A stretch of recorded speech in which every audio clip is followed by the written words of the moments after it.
If you ride an electric bike in California or are thinking about getting one, you're going to want to hear this. California's e-bike laws have changed in 2026, and there are a bunch of updates you need to know to stay legal and safe on the road. From new helmet rules to battery safety regulations and even potential registration requirements, the rules are evolving, so let's break it all down.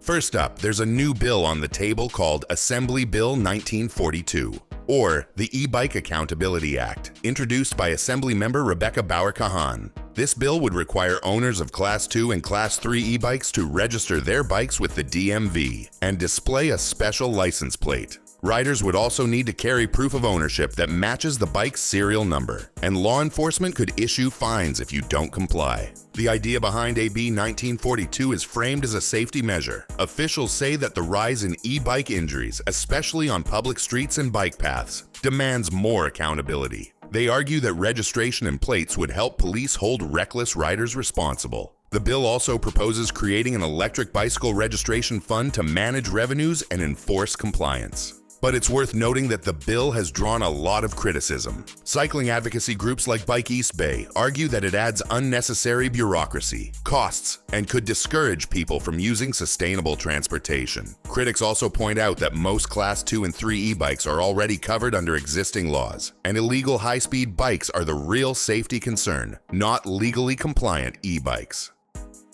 To understand the laws, it helps to know how California classifies e-bikes. There are 3 classes. Class 1 e-bikes are pedal assist only, with the motor helping up to 20 miles per hour. Class 2 bikes are throttle assisted, but the motor must stop assisting at 20 miles per hour. And Class 3 bikes are pedal assist only, with assistance up to 28 miles per hour and a speedometer requirement. These classifications are not just labels. They determine where you can ride, what safety gear you need, and who can operate the bike. For instance, Class 3 e-bikes require riders to be at least 16 years old, and helmets are mandatory for everyone riding Class 3 bikes in public spaces.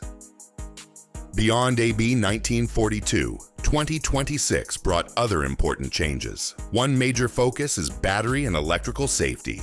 California now requires all e-bikes, batteries, and charging systems to meet recognized lab safety standards, such as UL2 849 or EN 15194. Products must display the lab certification logo, and sellers are expected to provide test reports on request. The state fire marshal also now has regulations to help prevent electrical or fire hazards from e-bike systems. Visibility requirements have also changed. Starting in 2026, all e-bikes must have a red rear reflector or a rear light with a built-in reflector, and it's required at all times, not just at night. This is intended to improve safety on roads and bike paths, even during the day. California is also cracking down on illegal modifications. E-bikes that are altered to exceed class speed limits, whether through hardware or software apps, are now clearly illegal. Police can even impound non-compliant devices for at least 2 days. This applies to modified e-bikes, unauthorized off-road electric motorcycles, and any Class 3 bike ridden by someone under 16. So what does all this mean for you as an e-bike rider? First, if your bike clearly meets Class 1, 2, or 3 standards, with a motor of 750 watts or less, and you haven't modified it to exceed class limits, you're mostly riding like a regular cyclist. You don't need a license or DMV registration. Yet, make sure your bike has the required rear reflector or compliant light at all times. If you're on a Class 3 e-bike, double-check your helmet fits and is properly fastened. And remember, you must be at least 16. Keep an eye on battery certifications and avoid apps or modifications that increase your bike's speed beyond the legal cap. Finally, remember that local rules can be stricter than statewide law.